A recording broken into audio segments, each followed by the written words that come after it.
jauhilah olehmu 7 macam perkara yang merusak. Yang pertama, asyirku billah, menyekutukan Allah subhanahu wa ta'ala.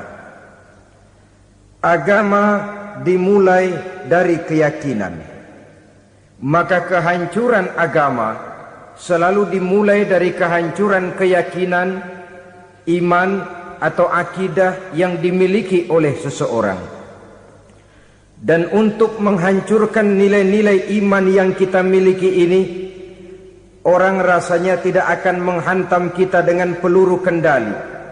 Orang tidak akan mengirimkan nuklir ke sini.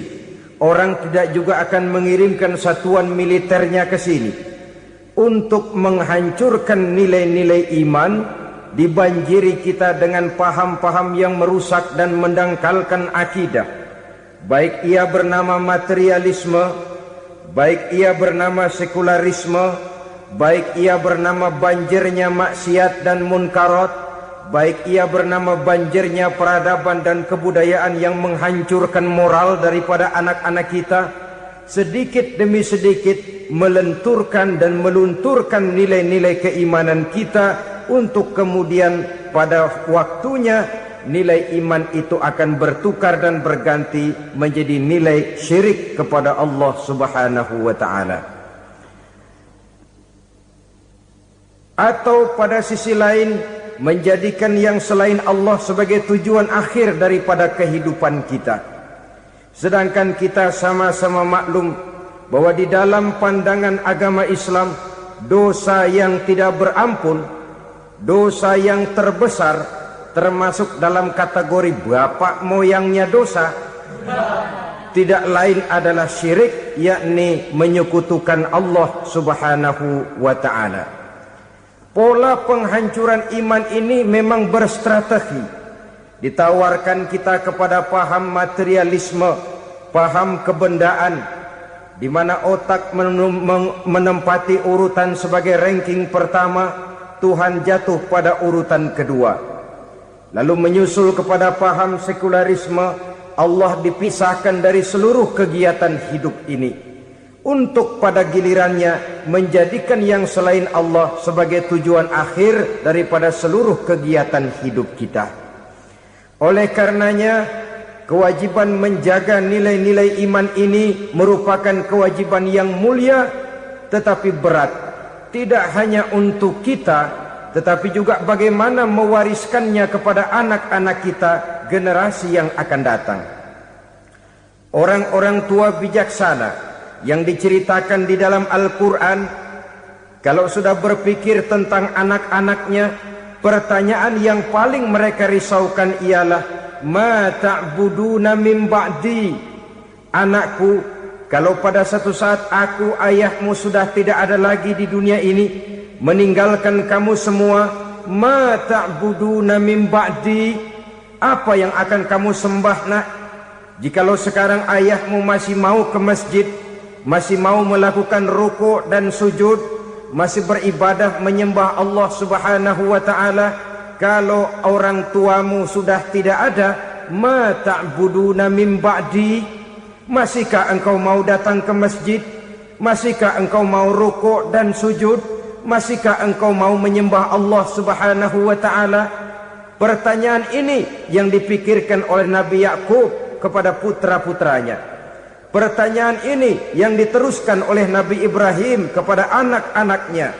Pertanyaan ini yang diwariskan oleh generasi ulama salafus saleh kepada para generasi berikutnya. Bagaimana kita generasi sekarang? Kita orang-orang tua sekarang bukan berfikir ma ta'buduna min ba'di, malah yang kita fikirkan ma ta'kuluna min ba'di. Kalau bapak tidak ada nanti kamu makan apa nak? Perkara kamu nyembah apa? Urusan nomor 18. Yang penting kamu nanti hidup bisa makan nak. Maka kita sibuk mewariskan harta kepada anak-anak kita. Kita sibuk mewariskan kebun dan tanah kepada anak-anak kita. Kita sibuk mewariskan pabrik kepada anak-anak kita, sementara kita lupa mewariskan intan yang paling mahal, mewariskan mutiara yang paling berharga, yaitu nilai iman kepada Allah Subhanahu wa ta'ala. Alangkah baiknya apabila warisan harta, warisan tanah dan kebun, warisan rumah dan pabrik didasari lebih dahulu dengan mewariskan nilai iman kepada Allah Subhanahu wa ta'ala. Sebagai orang-orang tua, kita boleh bersedih kalau anak kita tidak mengerti komputer. Kita boleh bersedih kalau anak kita tidak mengerti matematika. Kita boleh bersedih kalau anak kita tidak mengerti bahasa Inggris. Tapi sewajarnya lebih bersedihlah kita orang tua jikalau mempunyai anak yang tidak kenal Allah sebagai Tuhannya, yang kemudian tidak mau rukuk dan sujud kepada Allah Tuhannya. Itulah kemalangan yang paling malang bila kita meninggalkan generasi yang tidak bertauhid kepada Allah Subhanahu wa ta'ala. Betapapun anak kita tidak ngerti komputer, saudara, paling-paling kerugiannya cuma kerugian dunia. Masuk dia ke alam barzakh, munkar nakir tidak akan sempat tanya kau belajar komputer apa tidak. Kumpul dia di padang mahsyar, malaikat juga tidak akan tanya matematikamu nilainya berapa. Yang ditanya, kau kenal Allah, kau rukuk dan sujud kepadanya, kau pernah datang ke masjid. Oleh karena itu, sekali lagi, menjaga nilai iman tidak hanya untuk kita, tetapi juga mewariskannya kepada anak-anak kita, generasi yang akan datang. Sungguh kemalangan yang paling besar apabila kita meninggalkan anak-anak kita. Mereka kita tinggalkan lemah ekonominya, itu tidak baik. Mereka kita tinggalkan lemah otaknya, itu pun akan membuat mereka tertinggal oleh yang lain. Tapi yang paling celaka, jikalau kita tinggalkan mereka dalam kondisi lemah imannya, rapuh akidahnya, tidak baik dan tidak betul keyakinan hidupnya. Oleh karena itu, Nabi berpesan, jauhilah 7 perkara yang merusak. Yang pertama, syirik kepada Allah Subhanahu wa ta'ala. Menyekutukan Allah baik dalam ucapan, dalam keyakinan, ataupun dalam perbuatan. Ini perkara pertama yang termasuk 7 perusak besar di dalam kehidupan.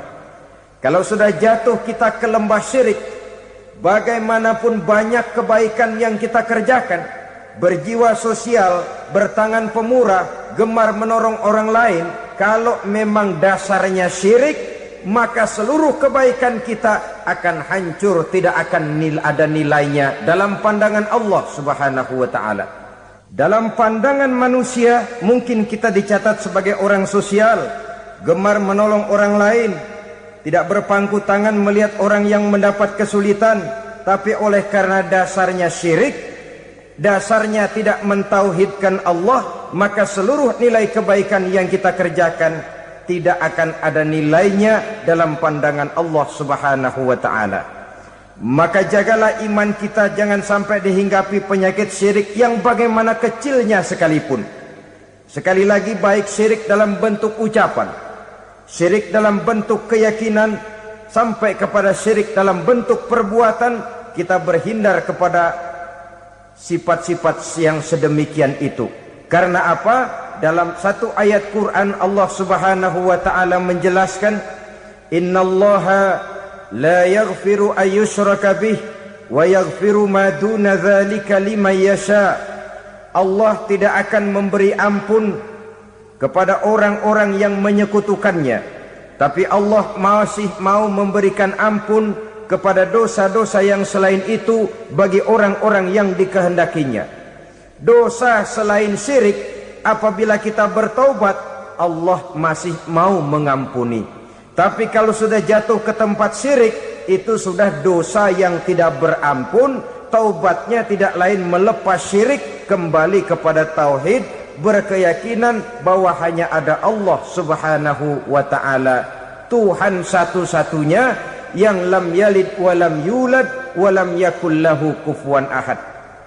Tidak beranak, tidak pula diperanakkan, dan tidak satupun yang dapat menyerupai Tuhan Allah Subhanahu wa ta'ala.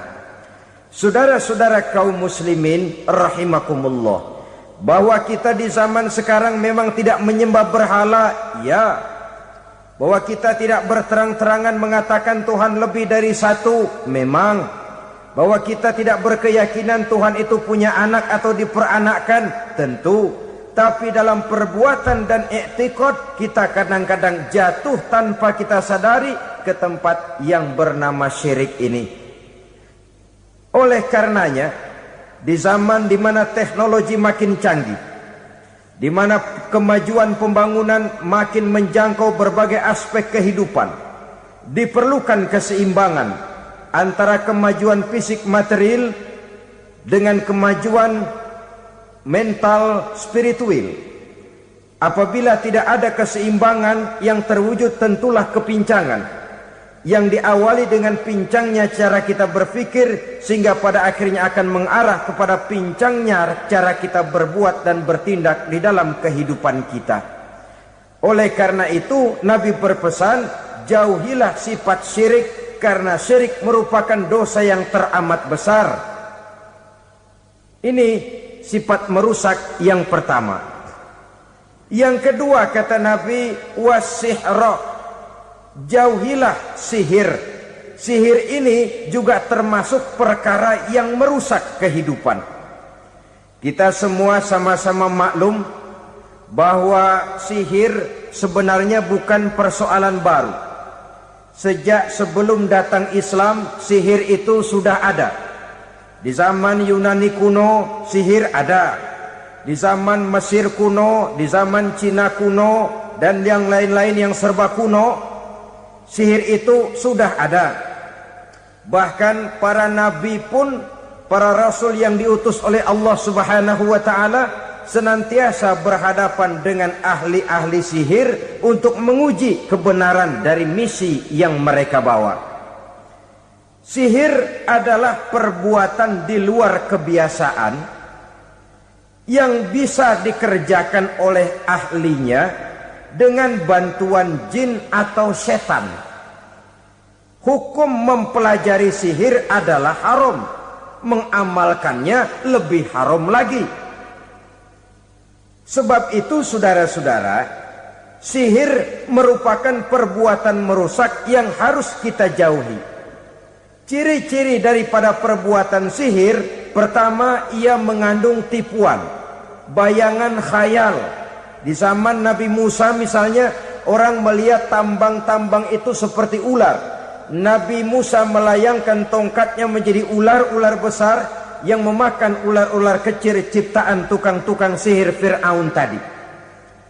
Lalu sihir bisa terjadi dengan bantuan jin kafir atau setan. Kemudian ciri yang ketiga, sifatnya halus dan tersembunyi. Taruh kata ada seorang ahli sihir yang mempergunakan ayat-ayat Quran sebagai jompa-jampe, sebagai baca-bacaan, itu cuma sekedar kedok. Tujuannya tidak lain menjadikan agama sebagai ketok untuk membenarkan cara yang dimurkai oleh Allah Subhanahu wa ta'ala. Satu hadis yang diriwayatkan oleh Imam Bazar dan Tabrani, Nabi berpesan, laisa minna man tatayyara lahu au takahhana au tukuhhina lahu au sahira lahu. Tidak termasuk ke dalam golonganku, kata Nabi. Tidak termasuk umatku. Siapa mereka? Man tatayyara lahu, orang yang bertatoyur. Apa tatoyur itu? Dari kalimat toyaro, artinya terbang. Toir biasa diartikan dengan burung. Tatoyaro percaya kepada suara-suara burung. Man tatoyaro lahu, mempercayai, meyakini dengan benar-benar kepada suara beburungan. Kan suka ada itu, nah bunyi burung tuh, maling liwat. Maling liwat. Burung bunyi, maling liwat. Itu termasuk tatoyaro lahu, percaya kepada suara burung. Kan aneh kalau suara orang nggak dipercaya, suara burung malah dipercaya. Ada ustadz ceramah, kiai ngaji, nggak mau didengerin, burung dengerin bener. Nah, suaranya dari sebelah mana? Belah kulon. Nah, itu tandanya anu. Habis dihitung-hitung. Itu termasuk tatoyaro lahu. Au takahana, atau bertenung, au tukuhina, atau minta ditenungkan, au sahirolahu, atau melakukan perbuatan sihir, atau minta disihirkan. Laisa minna, tidak termasuk ke dalam golonganku, kata Nabi. Sehingga dengan demikian saudara-saudara, menghadapi sihir dengan sihir sekalipun termasuk perbuatan yang tidak diajarkan oleh agama. Kita kan mempelajari sihir untuk jaga diri, tidak apa-apa. Yang dilarang mengamalkannya, dilarang juga mempelajarinya. Sebab orang kalau sudah mengetahui, biasanya lalu terangsang untuk mencoba. Kalau percobaannya berhasil, biasanya terangsang untuk coba lagi dan coba lagi. Pada akhirnya ketagihan, lalu beralih menjadi profesi, apalagi itu nanti bisa mendatangkan hasil uang. Saudara-saudara kaum muslimin rahimakumullah, kita manusia makhluk nyata.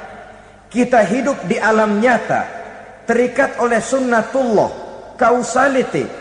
Oleh karenanya, bagi kita keyakinan yang penuh, keikhlasan di dalam bertuhankan Allah, penyerahan diri sepenuhnya hanya kepadanya, itu sudah merupakan obat penangkal yang sangat ampuh agar kita tidak terkena penyakit-penyakit yang dibuat oleh setan dan para pembantunya. Sehingga beberapa ayat Quran mengajarkan, misalnya a'udzu bikalimatillahi tammati min syarri ma khalaq, atau bismillazi la yadurru ma'asmihi syai'un fil ardi wala fis sama', dengan menyebut nama Allah yang tidak bisa mendatangkan bahaya sedikit pun dari baik yang datang dari langit maupun yang datang dari bumi. Jiwa yang kosong dari keyakinan yang penuh kepada Allah, jiwa yang penuh was-was dan ragu-ragu, itu yang mudah terserang oleh penyakit-penyakit yang dikerjakan oleh para tukang-tukang sihir, yaitu oleh setan dan seluruh para pembantunya. Kemudian hadis kedua yang diriwayatkan oleh Imam Ibnu Hibban, Nabi bersabda, la yadkhulul jannata mudminu khamrin wala mu'minu bisihrin wala qati'u rahmin. Tidak masuk surga. Ini Nabi yang bilang, tidak masuk surga. Siapa itu? Pertama, mudminu khamrin, orang yang berkekalan dalam mabuk. Selalu mudminun itu sudah menjadi perbuatan rutinnya, tidak kapok-kapoknya, teler seumur hidup. Mudminu khamrin, tidak masuk surga orang yang selalu bermabuk-mabukan. Yang kedua, wala mu'minu bisihrin, orang mukmin tapi main sihir. Ini juga oleh Nabi diperingatkan, tidak akan masuk surga orang mukmin tapi suka main sihir. Wala qati'u rahmin, dan tidak juga orang yang memutuskan silaturahmi. Tiga macam manusia yang diperingatkan Nabi tidak akan masuk surga: orang yang selalu mabuk, orang mukmin yang main sihir, dan orang yang memutuskan silaturahmi. Saudara-saudara kaum muslimin rahimakumullah. Lalu orang berkata, kenapa dilarang kita bersihir padahal Rasul sendiri kan punya mukjizat? Nah, kita memang harus membedakan antara mukjizat dengan sihir. Dalam kehidupan agama kita kenal ada yang namanya mukjizat, ada yang namanya karomah atau keramat biasa diucapkan, ada yang namanya maunah, ada yang namanya irhas, ada juga yang namanya sihir. Kesemuanya ini berbeda, saudara-saudara. Yang dinamakan mukjizat itu khusus untuk para rasul saja. satu kejadian luar biasa yang terjadi dilakukan oleh Rasul atas izin dari Allah Subhanahu wa ta'ala. Perbedaannya dengan sihir jelas. Sihir dari setan, mukjizat dari Allah. Sihir bisa dipelajari, mukjizat tidak. Sihir umumnya untuk maksud-maksud yang tidak baik, sedangkan mukjizat untuk memperkuat kebenaran yang disampaikan oleh para rasul dan ditentang oleh umatnya. Bahkan kafir Quraisy dahulu menganggap orang-orang ahli sihir itu berada dalam satu posisi yang hina, sehingga mereka mengatakan dan menuduh Nabi Muhammad sebagai tukang sihir. Tuduhan sebagai tukang sihir adalah tuduhan yang sangat aib dan hina. Di tengah masyarakat kufar jahiliyah, kedudukan tukang sihir dipandang sebagai kedudukan yang hina, sehingga mereka mengejek Nabi dengan sebutan tukang sihir. Jadi mukjizat hanya untuk Rasul saja. Kemudian karomah. Karomah ini asal kata dari karoma, kehormatan, kemuliaan yang diberikan Allah kepada hamba-hambanya yang rajin mendekatkan diri kepadanya. Oleh karena ketekunannya melaksanakan ibadah, Allah memberikan keistimewaan kepada orang itu, yang dengan keistimewaannya dia bisa mengerjakan yang tidak bisa dikerjakan oleh orang lain. Karomah hanya bisa dicapai dengan prestasi ibadah. Kalau sihir, mau ibadah apa enggak, asal dia belajar, bersatu dan berteman dengan setan, memenuhi persyaratan-persyaratan setan, biasanya lalu bisa. Sedangkan karomah tidak mungkin terwujud tanpa orang mendekatkan diri sedekat-dekatnya kepada Allah Subhanahu wa ta'ala. Maka kita lihat biasanya orang-orang yang punya ilmu sihir, mukanya rata-rata nggak enak dilihat. Kumuh, jauh dari air wudhu, jauh dari sujud kepada Allah, malah berteman dengan setan, menjadi pelayan-pelayannya setan. Saudara-saudara, adapun maunah, keistimewaan yang diberikan Allah kepada hamba-hambanya yang belum sampai kepada tingkat wali, tapi orang itu lebih banyak kebaikannya daripada kesalahannya. Umpamanya, saudara jalan bertiga di pinggir jalan, saudara ada pada posisi di tengah, lalu bertiga ini ketabrak mobil. Menurut perhitungan saudara mati lebih dahulu. Tapi terjadi hal yang aneh, dua teman saudara mati, saudara malah cuma luka dan lecet sedikit saja. Apa itu?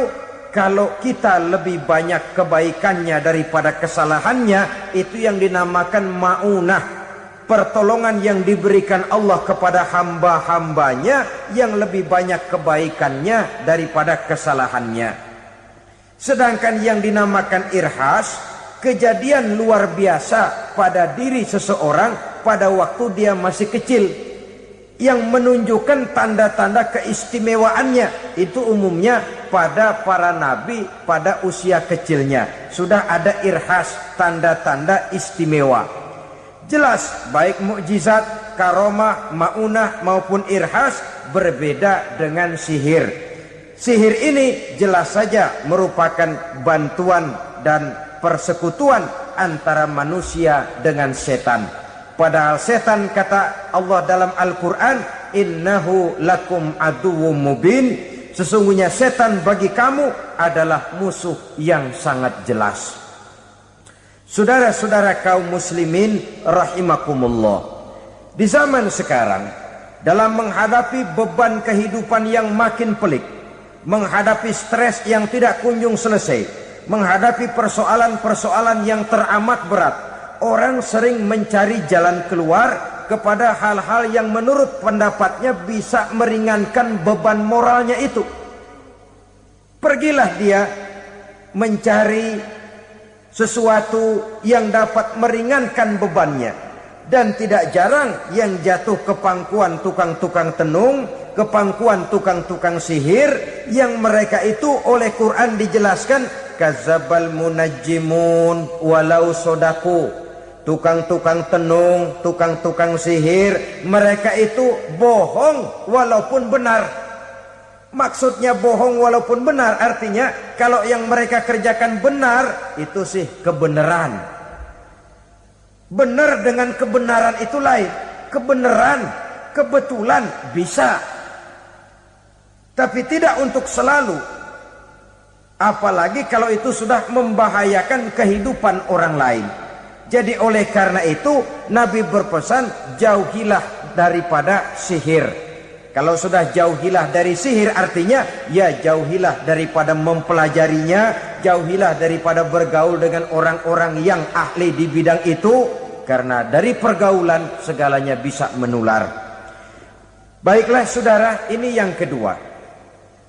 Yang ketiga pesan Nabi, wa qatlan nafsil lati harramallahu illa bil haq. Membunuh orang lain dengan cara yang tidak benar. Membunuh orang yang diharamkan oleh Allah Subhanahu wa taala untuk melakukannya kecuali dengan alasan yang benar. Kita tahu Islam adalah agama damai. Sesuai dengan namanya, ia tidak dikembangkan dengan pedang dan kekerasan. Ia dikembangkan dengan keteladanan dan tuntunan moral. Oleh karena Islam bukan agama kekerasan, Islam pun tidak mementingkan dan mengajarkan kekerasan kecuali dengan alasan yang benar dan bisa dipertanggungjawabkan. Membunuh dengan sengaja, menghilangkan nyawa orang lain tanpa alasan yang bisa dibenarkan adalah merupakan dosa besar dan satu di antara 7 perkara yang bisa mendatangkan kerusakan dalam kehidupan dan yang hendaknya harus kita jauhi. Saudara-saudara kaum muslimin rahimakumullah, beberapa waktu yang lalu di sebuah kota kecil yang indah bernama New Auckland. Saudara tahu New Auckland? Itu dari Gunung Kidul masih ngidul lagi. Pernah diadakan satu seminar yang membicarakan bagaimana menyelamatkan masyarakat manusia dari bahaya Perang Dunia Ketiga. Diperkirakan kalau terjadi Perang Dunia Ketiga, manusia tidak akan tersisa. Sebab apa? Pada waktu itu cadangan nuklir yang dimiliki oleh bersama Amerika dan Rusia konon sudah sanggup memusnahkan 6 miliar manusia pada saat jumlah manusia baru 5 miliar. Jadi kelebihan nuklir dunia ini. Kalau terjadi Perang Dunia Ketiga, sulit manusia untuk tersisa. Maka dibahaslah di dalam seminar itu, wah, supaya tidak terjadi Perang Dunia Ketiga, maka perlombaan membuat senjata-senjata canggih, alat-alat pembunuh modern harus segera dibatasi. Dibahas, tidak mungkin kita membatasi perlombaan membuat senjata. Kenapa? Makin maju ilmu dan teknologi, makin canggih senjata yang ditemukan. Atom sudah meningkat menjadi nuklir, nuklir sudah meningkat menjadi neutron, dan kita tahu bom yang bernama neutron ini bom yang cukup membunuh tanpa perlu merusak. Artinya kalau dia diledakkan di kota kita ini, bangunan utuh, jembatan tidak ambruk, rumah-rumah tetap berdiri, tapi semua yang bernama hidup mati. Itu katanya lebih sopan dari bom atom. Sebab kalau si atom ini sudah membunuh, merusak pula. Neutron cukup membunuh saja tanpa perlu merusak. Jadi majunya senjata-senjata teknologi sebagai akibat yang logis dari kemajuan ilmu pengetahuan ini tidak bisa kita batasi. Dan memang sebenarnya yang bahaya bukan senjatanya, tapi manusia yang mengendalikan senjata itu. Mereka kembali kepada prinsip the man behind the gun. Bukan senjatanya yang bahaya, tapi manusia yang mengendalikan senjata itu yang bahaya. Walaupun senjatanya modern, katakanlah model M16 umpamanya, kalau yang mengendalikannya orang beriman, insya Allah aman. Tapi biar megang cuma senapan angin, kalau yang megang orang brutal, ngeri kita deket-deket. Apalagi kalau memang bukan ahlinya menggunakan senjata, bisa ngeker kaki kena jidat.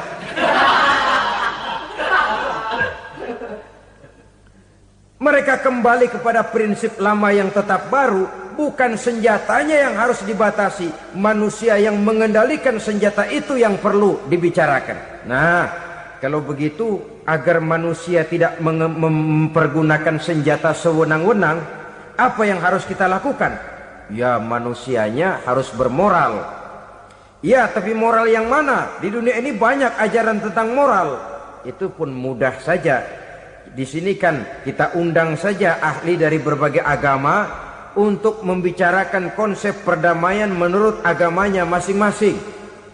Baik, setuju itu? Setuju.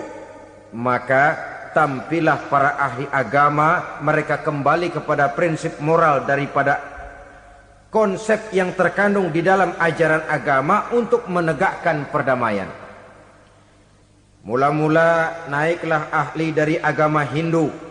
Dibacakan konsep perdamaian menurut ajaran agama Hindu, bahwa untuk damai manusia harus meninggalkan nafsu keduniaannya, menempuh samsara dan sebagainya untuk mencapai nirwana, menjauhi kemegahan dan kemewahan dunia.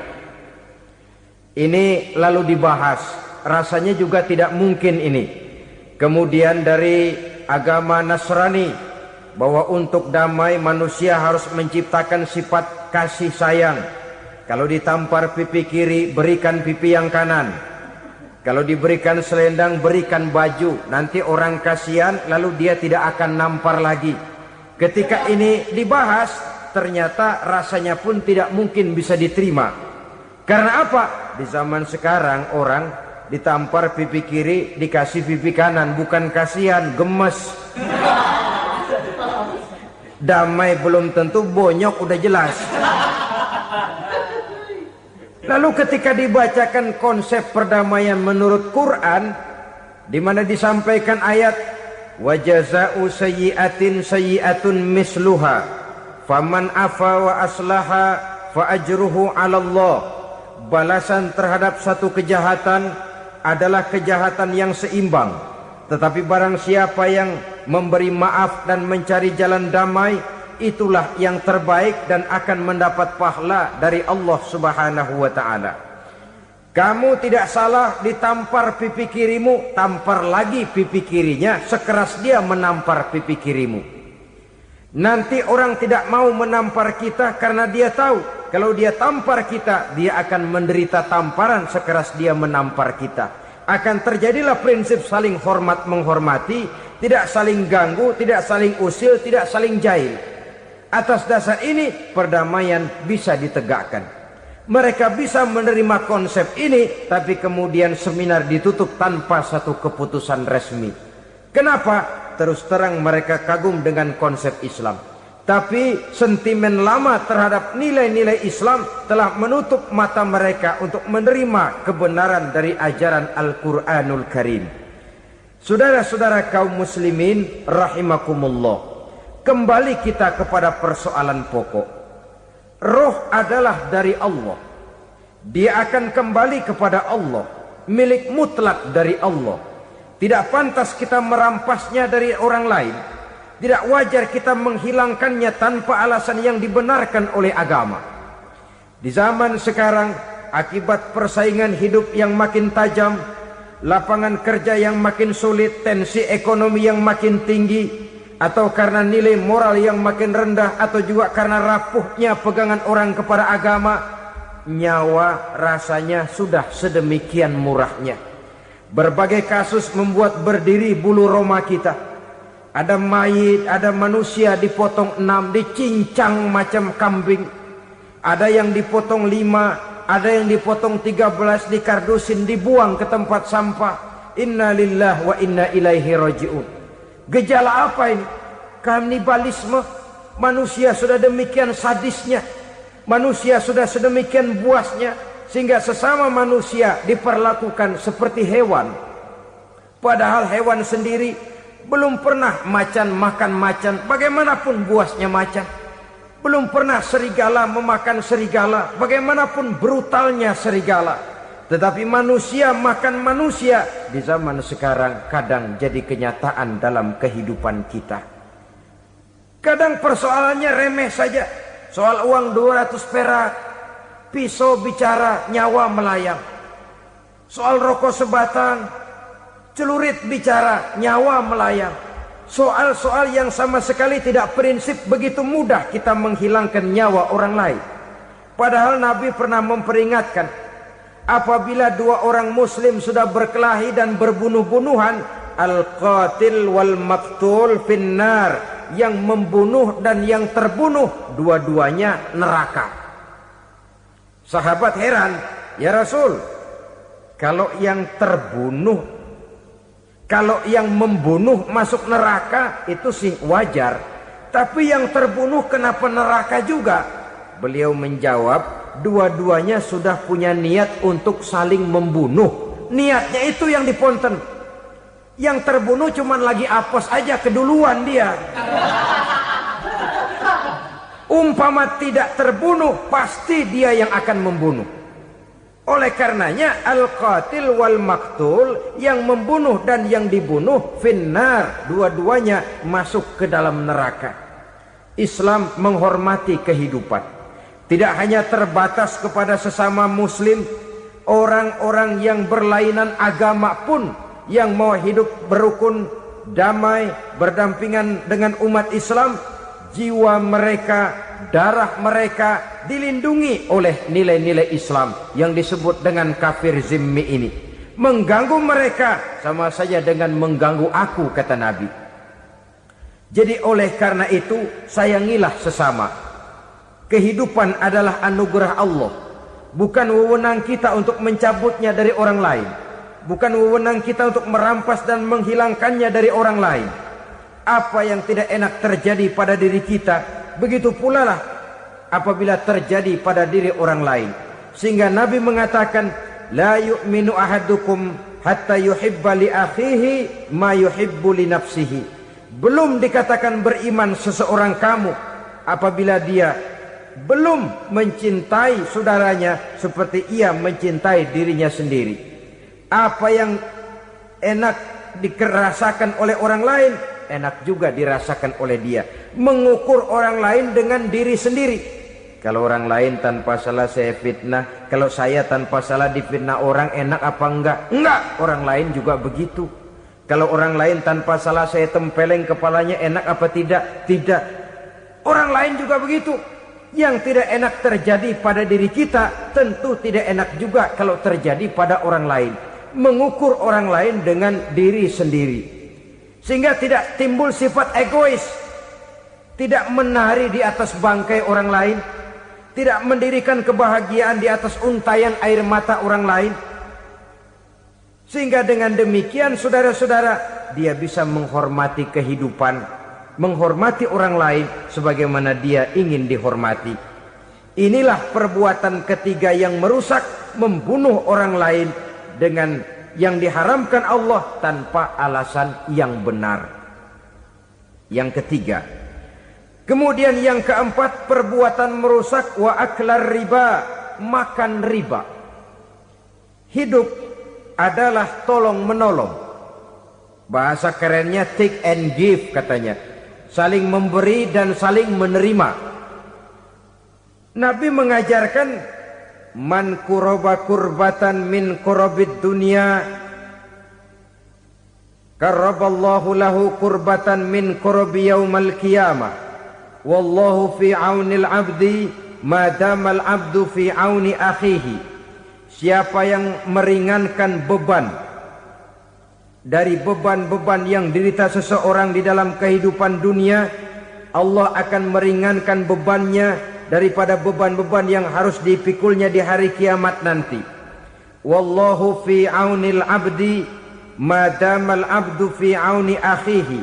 Allah senantiasa akan menolong seorang hamba selama hamba itu masih mau menolong saudaranya. Allah selalu akan menolong seorang hamba selama hamba itu masih mau menolong saudaranya. Apabila kita sudah berpangku tangan terhadap kesulitan orang lain, biasanya pun pada saat kita mendapat kesulitan, kita akan sulit juga memperoleh pertolongan. Nah, riba alias renten, kedoknya adalah menolong orang, tapi sama juga bulu buntutnya dilepas, palanya dicekek. Menolong orang pada akhirnya menjadi beban bagi seseorang, dan memang mencari orang-orang yang berada dalam posisi kesulitan. Biasanya di daerah-daerah di mana musim paceklik, jadi lapangan kerja sulit, sedangkan urusan perut tidak bisa ditunda. Akhirnya orang terjebak ke dalam rentenir, ke dalam riba, ke dalam renten. Bunga berbunga, sehingga satu saat jumlah bunganya bisa lebih besar dari jumlah pinjaman pokoknya. Kemudian kalau juga ternyata tidak bisa dibayar, rumah jadi taruhan. Memang rumah satu-satunya, begitu rumah ditarik mulain camping. Bukankah pada akhirnya akan mewariskan kesengsaraan? Oleh karena itu, kepada kita berusahalah jangan berhubungan dengan rentenir, jangan makan renten dan riba. Kepada mereka yang melaksanakan riba, walaupun mendatangkan keuntungan materi, tapi percayalah, harta yang didapat dengan jalan riba tidak akan membawa keberkahan. Manakala tidak membawa keberkahan, dia tidak akan mendatangkan ketenangan di dalam kehidupan kita. Oleh karenanya, memakan harta riba termasuk perbuatan yang merusak sendi-sendi kehidupan sosial, merusak kehidupan orang lain, merusak kehidupan masyarakat, tetangga, pergaulan, dan sebagainya. Yang kelima, wa akla malil yatim, memakan harta anak yatim dengan cara yang zalim. Nih, memang lezat. Anak yatim itu nggak tahu urusan apa-apa. Kita diamanahkan untuk mengurusinya. Kadang-kadang dibentuklah panitia penyantunan yatim piatu. Yatimnya mah tetap kelaparan, panitianya yang pada gendut.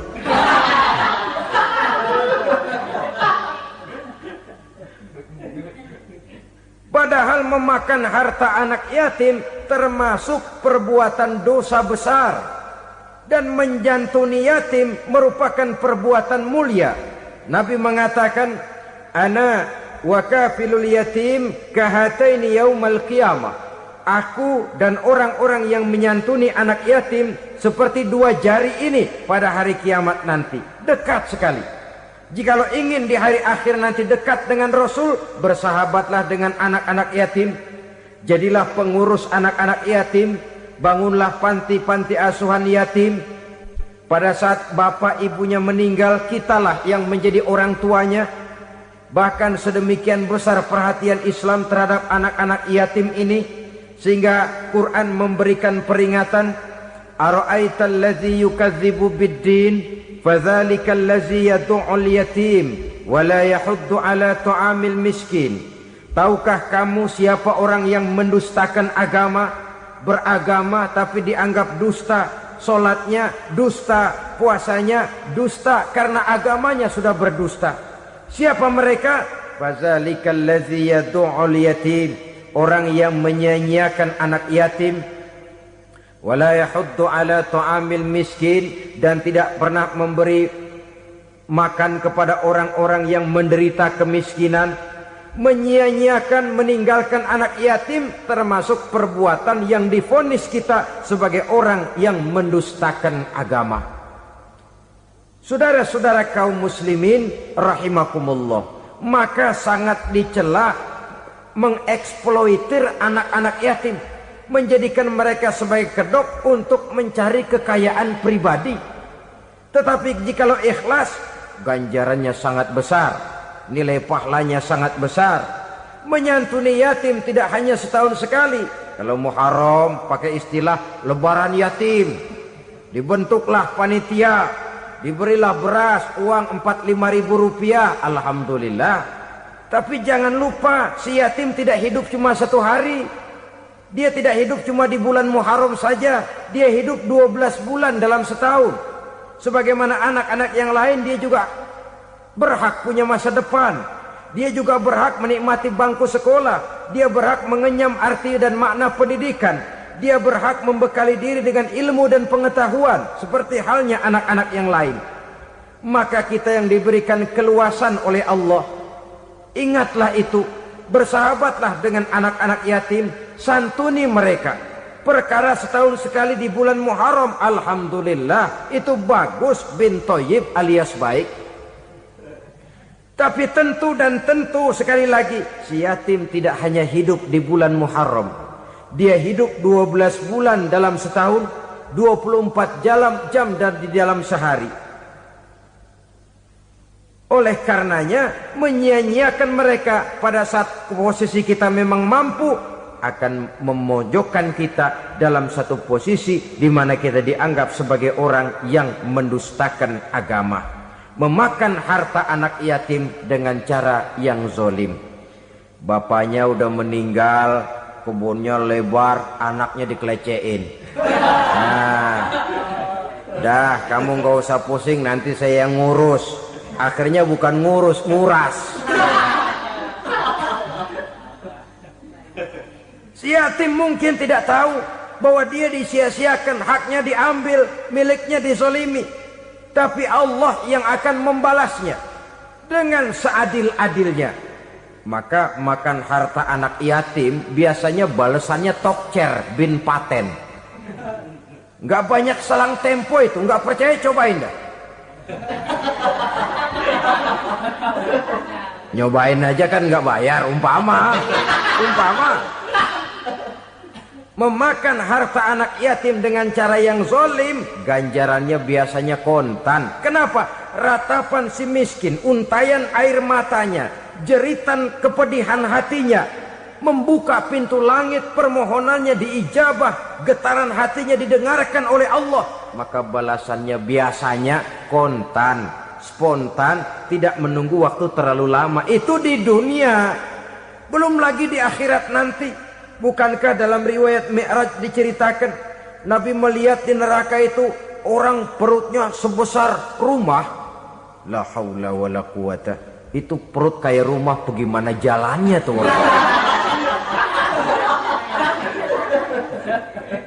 Dan memang gak jalan, diseret-seret oleh malaikat di neraka itu. Hancur perutnya, amburadul itu perut.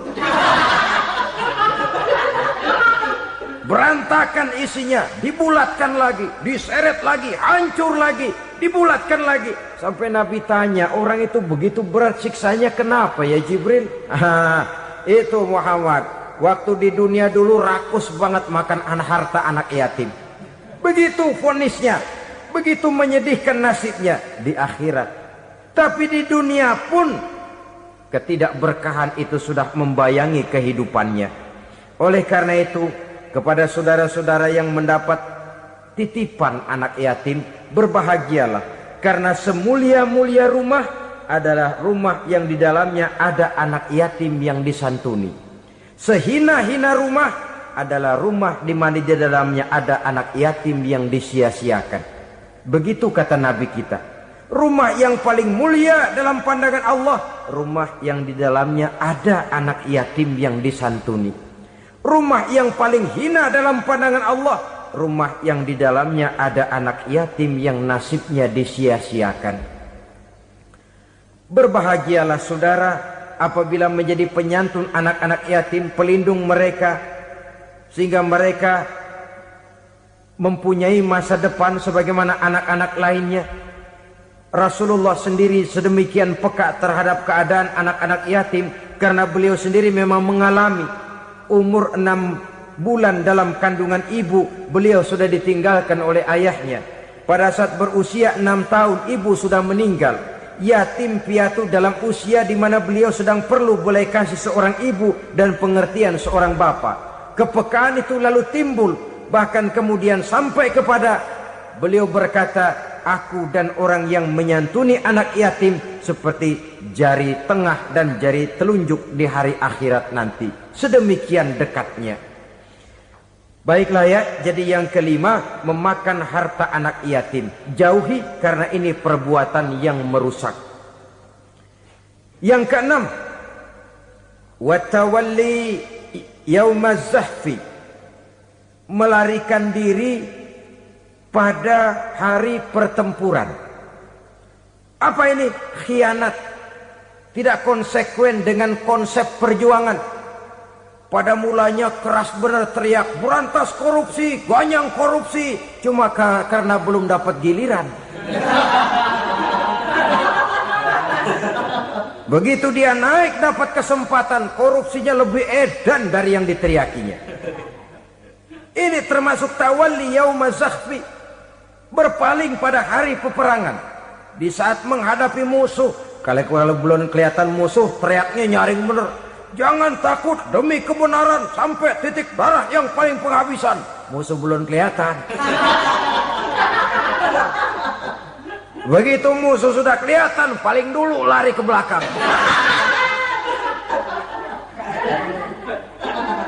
Kalau diajak berjuang ada saja alasannya. Sehingga Quran memberikan peringatan kepada kita semua. Mengapa kamu ini berat? Kalau sudah diajak berjuang di jalan Allah, kakimu seperti terhunjam berakar di perut bumi. Berat untuk melangkah berjuang. Lari dari pertempuran tidak konsekuen dengan konsepsi perjuangan. Mau enaknya saja. Dalam kondisi yang sulit lalu berpangku tangan. Ini termasuk ciri munafik yang di dalam Al-Quran disindir dengan bahasa kullama adha'a lahum masyaufi wa iza azlama alaihim qamu. Waktu terang mereka jalan, giliran gelap mereka mandek. Artinya, maksudnya kalau giliran ada untungnya aja rame-rame teriak Islam. Tapi begitu diminta berjuang, dituntut berkorban, rame-rame mundur. Waktu dilihat di Islam ada untungnya, rame-rame teriak Islam. Pak, saya Islam banget, Pak. KTP saya Islam, Pak. Pokoknya Islam banget dah. Tapi ketika diminta berjuang, dituntut sedikit berkorban, rame-rame mengundurkan diri. Tahun 65 PKI berontak. Waduh, waktu itu jadi orang Islam untung itu. Nggak dikejar-kejar, aman. Masjid rame, mobil-mobil mewah parkir di depan musola dan masjid. Kenapa? Waktu itu asal udah ke masjid aman. Islam selamat, untung. Tapi begitu keadaan aman, yang parkir di musola sepeda butut melulu.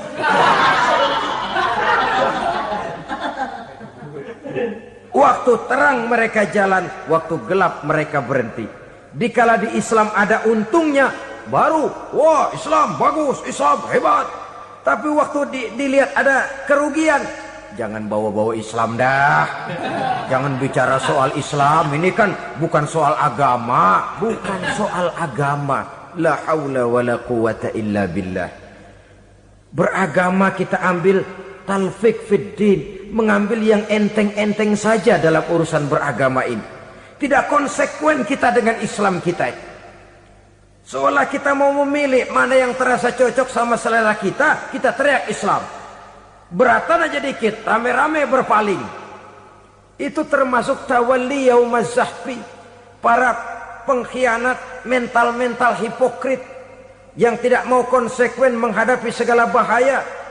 Itu termasuk perbuatan yang merusak. Kenapa? Kalau cuma dia saja yang lari, mungkin tidak jadi soal. Tapi larinya ini akan mempengaruhi orang lain. Nah, pengaruhnya itu yang dicegah.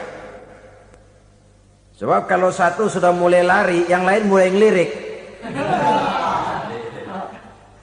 Ketika yang dilirik kemudian tidak ada reaksi, dia akan ikut lari.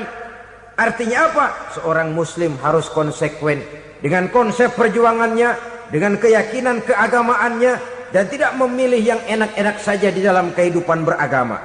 Lari dari pertempuran, bermental khianat, mengkhianati agama, merupakan satu di antara sifat yang merusak. Terakhir saudara, wa qazfal muhsanatil ghafilatil mu'minat, menuduh perempuan baik-baik yang tidak tahu menau tentang tuduhan yang dituduhkan kepadanya, menuduh perempuan mukmin yang baik-baik yang tidak tahu menau tentang tuduhan yang dilakukan kepadanya. Fitnah lebih bahaya daripada pembunuhan. Orang yang tidak salah bisa hancur namanya, orang yang berniat baik bisa ambruk perjuangannya oleh karena fitnah. Sehingga dikatakan al-fitnatu asyaddu minal qatli. Fitnah lebih bahaya daripada pembunuhan. Maka memfitnah ini termasuk satu dosa di antara 7 hal merusak yang harus kita jauhi semampu kita, semampu-mampunya. Mengupayakan sebisa-bisanya jangan sampai terjebak ke dalam hal yang demikian. Nah, saudara-saudara, inilah saja pertemuan kali ini. Mudah-mudahan ada manfaatnya. Semoga Allah memberikan kekuatan zahir dan batin kepada kita untuk bisa menjauhi 7 perkara yang merusak ini. Terima kasih atas segala perhatian. Mohon maaf atas segala kekurangan. Wabillahi taufiq wal hidayah. Wassalamualaikum warahmatullahi wabarakatuh.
Putus mandat. Siapa dia?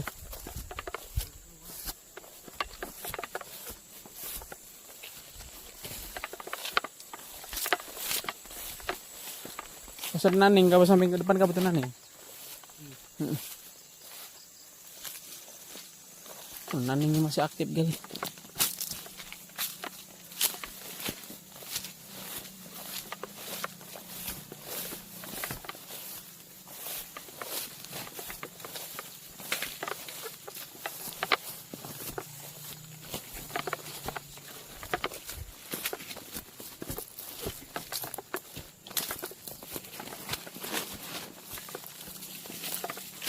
Wih, lihat apa sih ini? Agak banyak.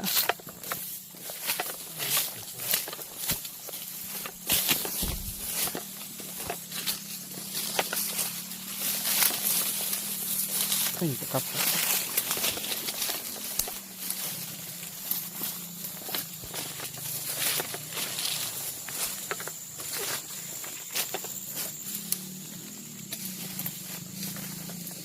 Motor siapa?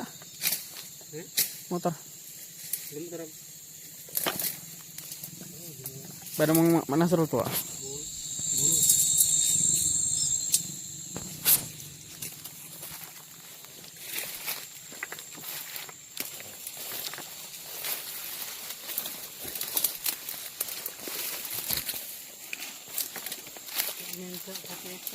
langsung pola-polanya. Udah baca mobil. Kapok aja nih.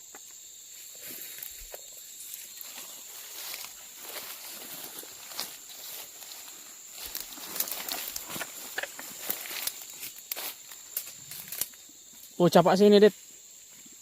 Det, capak sini. Tebajol di narung. Nah ini apa?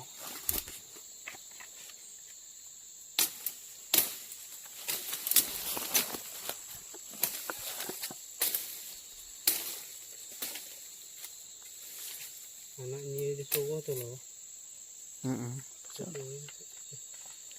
Aman ada body kau sih emang butuh. Itu tuh mak gancang jokannya mak disalangin pot data kan macam.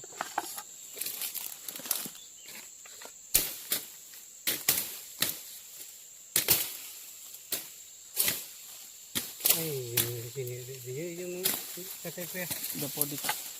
ini tuh. Capak bu, capak. Siapa? Kau tak kesurak apa kasih ini ya?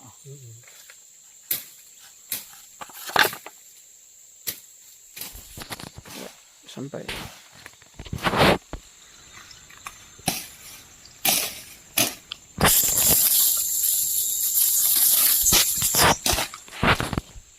Ini loh, Jimmy itu tuh yang milik. Jimmy itu tuh kan. Lalu.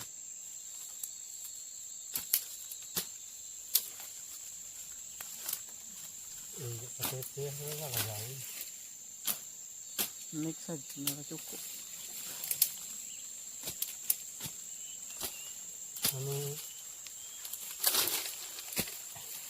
Tahu dia anak ini bu. Itu sebenarnya gancang-gancangannya alasannya kurang masuk. Kalau gunakan lain. Juga